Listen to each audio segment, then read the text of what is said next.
Hi, welcome to another Yellow Road Thinking podcast by me, Gabriel. Hope you enjoy the last few and are getting something from it. So today's podcast, I'll start off with a joke, but reality is there's a little bit of truth behind it.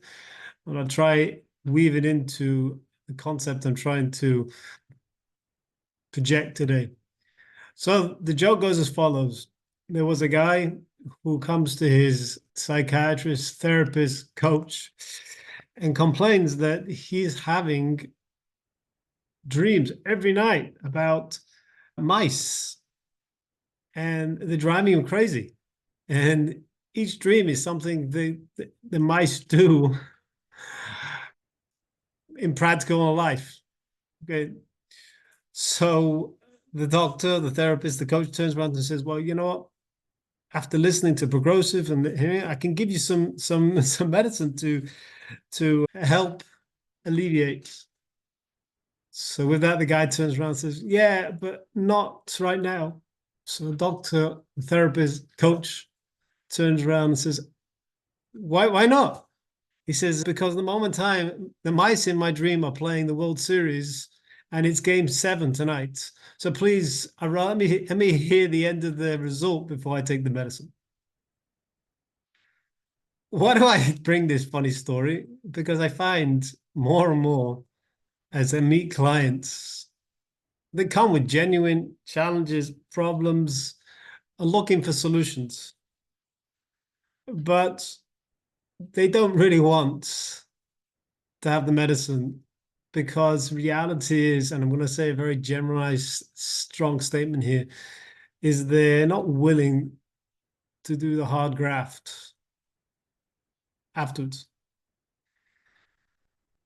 Sometimes I say to these clients, you ever looked on YouTube at clips of musicians in a mall, they're playing a piano or whatever it is, and someone comes along and asks them to play a song, and they play it, and what happens is that sometimes mysterious musicians come out and join the pianist, or all of a sudden someone starts singing, and as the camera pans around at the audience, you see the genuine faces. It's because the emotions are a multitude that hits them. The power of music is that sometimes you see people are nostalgic.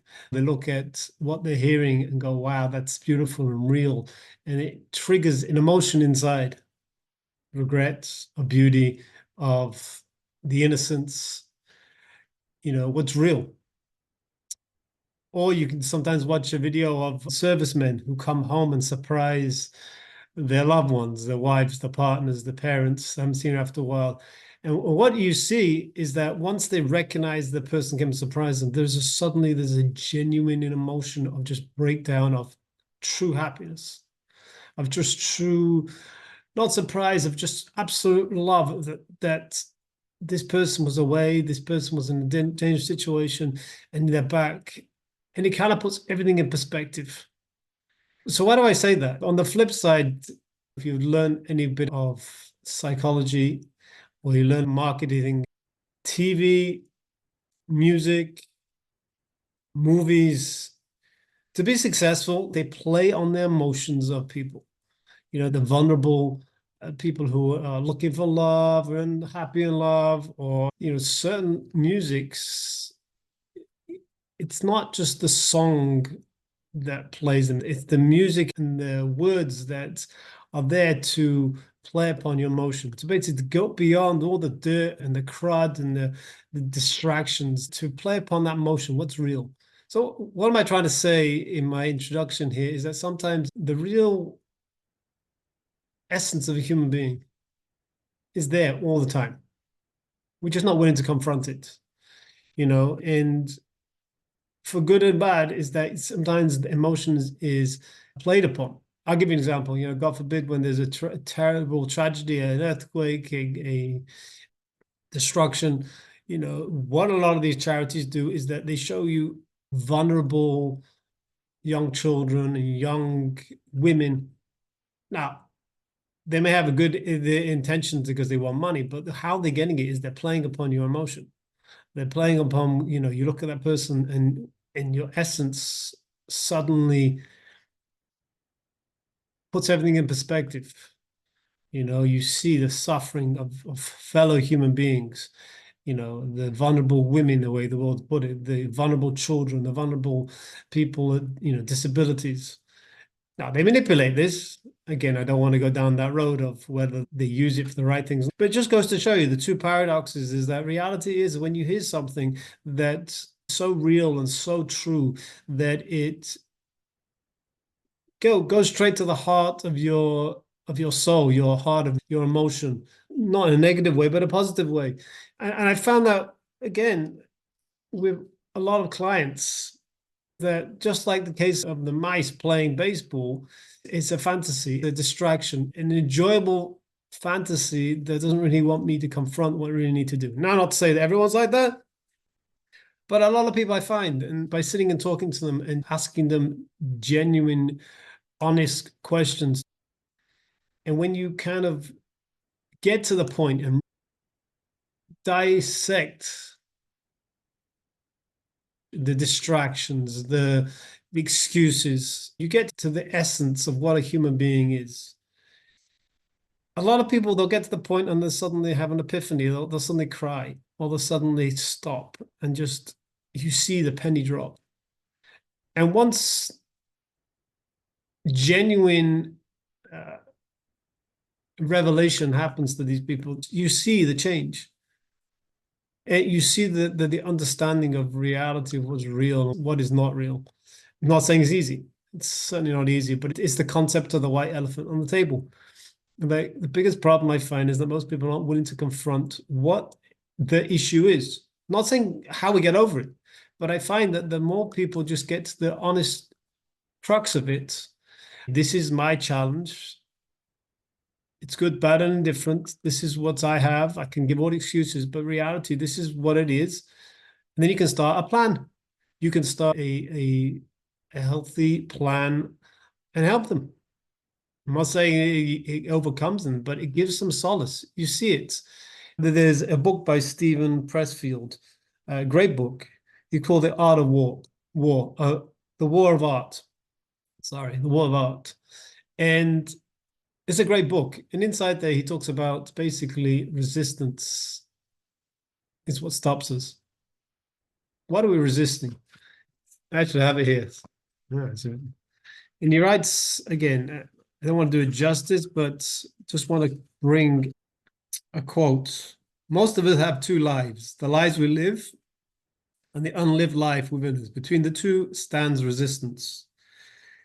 Have you ever brought home a treadmill and let it gather dust in the attic? Ever quit a diet, a course of yoga, a meditation practice? Have you ever bailed out on a call to embark upon spiritual practice, dedicate yourself to humanitarian Christ calling, commit your life to service others? Have you ever wanted to be a mother, a doctor, an advocate for the weak and helpless, to run for office, to crusade for the planet, campaign for world peace, or preserve the environment? Late at night, have you experienced a vision of the person you might become, the work that you could accomplish, the realization of being you, the realized being you were meant to be?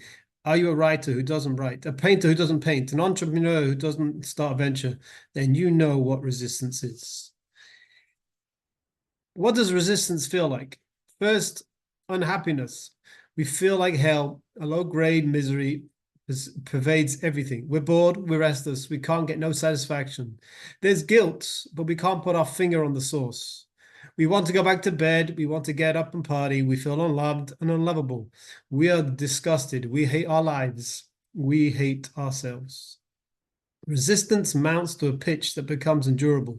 At that point, vices kick in. Beyond that, resistance becomes clinical, depressed, aggression, dysfunction, the actual crime and the physical self-destructions. Sounds like life? I know. It isn't. It's resistance. What makes it tricky is that we live in a consumer culture that actually aware of unhappiness and amasses all its profit-seeking artillery to exploit it. Again, welcome to life, I tell my clients. Just like he eloquently wrote, is that we are manipulated by the outside world, what they think, what they want to push. But what they want to push is not always the right thing, the good thing, the honest thing, what society needs. Again, I think we can look now what's going on, the manipulation, the lies, the falsehood that's given in the name of whatever it is. I mean, society would be so much more better off. We just confronted, the issues, the real issues, and club together our greatness, our humanitarianism, if that's a word, inside us to come and make the world a better place. It's sad and scary to see that people are hiding behind pain, sadness, disappointments. But deep down, just like those videos show, is that we all know the real answers. What's real? There's always these stories about people on the deathbed. They don't talk about the money and the deals they did. They talk about spending time with family, or they didn't give the love they needed to their wife, the husband, or the children. It's sad. In 1914, Lord Kitchener, the famous Lord Kitchener poster that a lot of you will never even comprehend. Britain needs you. I want to rephrase it. Life needs you, you know? Wants you to be real, wants you to be raw, to be vulnerable, to be honest. It's hard, it's painful. Yeah, absolutely, it's painful, but sometimes you feel so much better when you've confronted an issue and you've said, oh, this is what it is, and please help me. There's an expression in Psalms that says, he's talking about idols. They have eyes but do not see. They have ears but do not hear. They have mouth but do not talk. Reality is that we have eyes, but do we really use them in the right way? We have ears. Do we really listen to ourselves? Do we listen to other people? Do we have mouths? Do we say the right thing to ourselves? We are so hard on ourselves. We are so subjective to ourselves. We are so cruel to ourselves. We don't love ourselves as much as we should. It's like the concept of thoughts. I have a phrase here. 90%, 99% of the harm is caused by your head and by you and your thoughts. If we suddenly stop and we are more gentle to ourselves and more realistic to ourselves in areas of our life, we're not so critical. Because deep down, we all know, deep down, we know the truth. Everybody. The most bigot to the atheist, to the religious nut, across the board, we all know deep down.